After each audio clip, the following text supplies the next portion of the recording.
Good morning to all. So, in industrial management, we are going to discuss on unit number 4, that is management techniques, various management technique, in which our today's topic is that CPM and PERT chart. So, what are the CPM and PERT? So, CPM is critical path method, and PERT, which is uh, program evaluation, review, and technique. So this PERT is program evaluation and review technique. So in this chapter we discussing what is CPM and PERT, meaning and features and differences and applications, and discuss the different terms in network diagram, and we try to obtain a network diagram for the critical path method. Okay, so now first is that definition of characteristic of CPM. Okay, so CPM क्या है और critical path method क्या है? So define that. So this question is asked in a GTU as a 2015 and 16. Define critical path. So CPM is the analytic demonstration of big and complex project in the form of network diagram specifying the routing and scheduling of the various tasks of the project. In simple words is that CPM critical path method છે કે ખૂબ જ મોટા અને અઘરા જે પણ project છે, big and complex project, in various form કે જ્યાં network design diagram is specifying the routing and scheduling, જે શું ડિસાઇડ કરે છે એ પાથને શોર્ટ કરી અને એનું રૂટિંગ અને શેડ્યુલિંગ કરે છે of various task of the પ્રોજેક્ટના જે વેરિયસ ટાસ્ક છે એને શું કરે છે, શેડ્યુલિંગ. કે એટલે કે CPM એટલે કે જે ખૂબ જ અઘરા કોમ્પ્લેક્સ એન્ડ બિગ મોટા પ્રોજેક્ટ છે તો એની અંદર શું કરે છે, ક્રિટિકલ પાથ મેથડથી તો પ્રોજેક્ટના જુદા જુદા ભાગનું શું કરે છે, શેડ્યુલિંગ અને રૂટ જે છે રૂટિંગ એ શું કરે છે, સ્પેસિફાઈ કરે છે. Second definition is that CPM is a diagrammatic presentation of a project divisible into interrelated activities as preceding, concurrent, and succeeding, and define the longest time duration required for the project completion. એટલે કે critical path મેથડની second definition એવું કહે છે એ શું છે, ડાયાગ્રામેટિક presentation છે, એક પ્રકારનો ડાયાગ્રામ છે કે જે શું કરે છે, પ્રોજેક્ટની ઇન્ટર રિલેટેડ એક્ટિવિટીઝને ડિફાઇન કરે છે અને એ શું કરે છે, ડિફાઇન કરે છે also how long the time is required for the completion of project completion કરવાને કેટલો ટાઈમ લાગે છે. ફોર એક્ઝામ્પલ, બ્રિજ કન્સ્ટ્રક્શન કરવાનું હોય તો સૌથી પહેલાં શું કરે છે, એક મેથડથી શું ડિફાઇન કરે છે, એક તો બ્રિજની design, then after completion of time કે જે પાર્ટમાં એને ડિવાઈડ કરી છે અને એ approximate completion of time define કરે છે, બરાબર, બ્રિજ કન્સ્ટ્રક્શન માટે. So this is a similar for the construction path method, that means critical path method. Now characteristic of this the CPM. So characteristic is that it divides the complex project into preceding, succeeding and concurrent activities કે જે શું કરી શકે છે, easily એને divert કરી શકે છે જે પ્રોજેક્ટ અઘરા ખૂબ જ હાર્ડ પ્રોજેક્ટ છે એને. CPM presupposes that the activity period is precisely definable and the project costs are estimated with certainty. CPM મેથડથી શું કરી શકાય છે, એક્ટિવિટીનો પીરિયડ કેટલા ટાઈમમાં એક્ટિવિટી પૂરી થઈ જશે એ અને પ્રિસાઇઝ ટાઈમની અંદર પૂરી થઈ જાય છે એ ડિફાઇન કરે છે, અને બીજું કે એસ્ટિમેટ કોસ્ટ કેટલો રિક્વાયરમેન્ટ છે એ ડિફાઇન કરે છે. The project analysis with interrelated activities. The project analysis with interrelated activities is assembled for network presentation.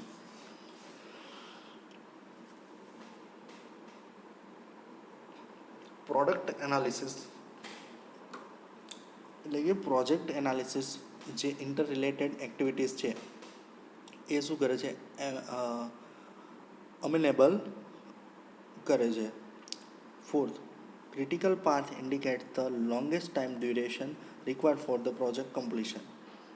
Fifth one, critical path activities have no floats or slack period, એટલે કે that is not a fixed path અને કોઈ fix way નથી, બરાબર.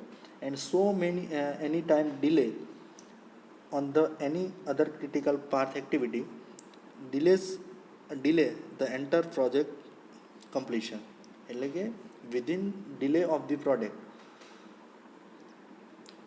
the float time or the slack period, એટલે કે જે કોઈ વાંધાજનક એક્ટિવિટીઝને લીધે ધ ડિલે થાય છે, બરાબર. તો એનાથી પણ પ્રોજેક્ટ કમ્પ્લીશન કરવામાં કોઈ પેલું થતું નથી. The float time or the slack period available on the non-critical path activities, and it can be further analyzed through the process of crashing of activities which save both time and cost. જેનાથી શું થાય છે, float time એટલે કે જે વેમાં consider કરીએ છીએ એ વેમાંથી critical path છે, નોન ક્રિટિકલ પાથ એક્ટિવિટીઝ એનો એનાલાઇઝ કરે છે અને એને શું કરે છે, ક્રેશિંગ એક્ટિવિટીઝ એટલે કે જે ક્રેશ એક્ટિવિટીઝ છે એની અંદર શું કરે છે, ટાઈમ અને પૈસા, ટાઈમ કોસ્ટ બંનેનું સેવિંગ કરે છે. CPM is more suitable for long gestation project with huge amount of project cost. It is used for the where is project cost is very high. Okay, તો ત્યાં આપણને help કરે છે. It can also be applied simple project involving diversities activities. This one is a similar as well as large project as well as small project. both के लिए वो क्या है, सिमिलर है. ઓકે, અને બંને માટે આપણે એને અપ્લાય કરી શકીએ છીએ. Now define the various terminology in CPM and PM are કે જે આપણે યુઝ કરીએ છીએ. પહેલું event, second one is activity, then EPO and what is LPO. So activity is defined that it is the distinct part of the project consuming someone resources and time for its completion. Okay, એ શું છે, event એટલે કે કોઈ પ્રોજેક્ટને તમારે handle કરવા start કરી અને એને કમ્પ્લીટ કરીએ ત્યાં સુધીની એક પ્રોસિજર છે. It is a part of project consuming. For example drilling a hole, issuing tender. Okay, જેમ કે તમારે શું કરવું પડે છે, ડ્રિલિંગ હોલ બનાવવો હોય છે, ડ્રિલ કરવો હોય છે, બરાબર. તો this is one type of activity, બરાબર. દેન ઇસ્યુઇંગ અ ટેન્ડર એટલે કોઈ પણ જાતનું ટેન્ડર પાસ આપણે ટેન્ડર કન્સિડર કરીએ છીએ, બરાબર. જે લાઇટનું હોય છે, કન્સ્ટ્રક્શનનું હોય, કોઈ પણ પ્રકારનું. This are the one type of activity. Event શું છે, હવે એક્ટિવિટી થઈ ગયા પછી it is the starting or end point of the activity, બરાબર. એ તો ક્યાં તો શું હોઈ શકે છે, ઇવેન્ટ એટલે ક્યાં તો એ એક્ટિવિટીનો શરૂઆતનો અથવા તો અંતિમ પાર્ટ હોઈ શકે છે event.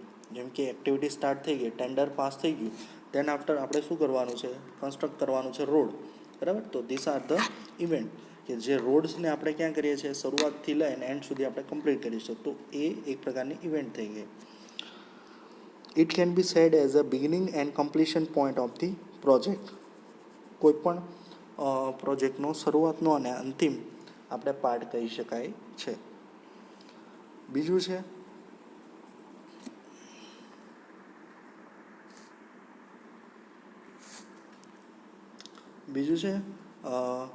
predecessor activity. It is activity that must occurs before another activity in the project. This activity is done done must before the another activity in the project. Then successor activity is that it is the activity that must be occurs after the another activity in the project. Then concurrent and parallel activity. કોકરલ અને parallel activity શું હોય છે? એટલે કે એ activity એવી રીતે હોય છે કોકરન્ટ, કે જે એક્ટિવિટી શું હોય છે, this one is in the opposite direction. Okay, એટલે કે કોકરન્ટ અથવા પેરેલલ એક્ટિવિટીઝ એટલે કે જે એક્ટિવિટી બંને એક જ સાથે થતી હોય છે. કોઈ ઇન્ડસ્ટ્રી અથવા તો કોઈ જગ્યા પર બે પ્રોસેસ એક જ સાથે થતી હોય છે પેરેલલમાં, બરાબર. there is no need to end of first process then start second process, but the process 1 and 2 both are continuously parallel, બંને એક સાથે થતી હોય તેને કહેવામાં આવે છે co-current અથવા parallel activity. So there is a two more activities can be started at a same time, then those are called parallel activities. બીજું છે critical activities. તો these are the activities on which overall project completion time depends. Critical activities કોના પર depend કરે છે કે overall project ક્યારે complete થવાનો છે એના પર ડિપેન્ડ કરે છે. If critical activity consumes more time then estimated the project will be delay. જેમ કે ક્રિટિકલ એક્ટિવિટીઝ ક્યારે કામ લાગે છે કે જ્યારે જે એપ્રોક્સિમેટ પ્રોજેક્ટ કમ્પ્લીટ કરવાનો જે ટાઈમ છે એ ટાઈમ જતો રહે છે, એટલે કે એ ડિલે થાય છે આપણું વર્ક. સો ત્યારે ક્રિટિકલ એક્ટિવિટીઝ કન્ઝ્યુમ્સ મોર ટાઈમ, બરાબર. ક્યારે કરે છે? જ્યારે પ્રોજેક્ટ ડિલે થાય છે ત્યારે. Then next is that what is EPO and what is LPO. EPO that means earliest possible occurrence, કે પ્રોજેક્ટની જે ડ્યુરેશન છે એ કેટલી અર્લીયર થઈ શકે એમ છે. It is also known as a EFT, earliest finish time. Okay, earliest EFT પણ કહી શકાય, કે જે પ્રોજેક્ટ ડેટ છે એ કમ્પ્લીશનની એનાથી કેટલી વહેલા આપણે એને ખતમ કરી શકીએ છીએ. It is obtain as a earliest start time plus duration of activity.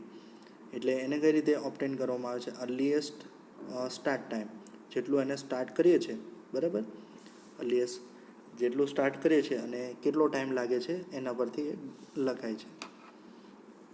સો એને કહેવાય છે અર્લીએસ્ટ પોસિબલ અકરન્સ,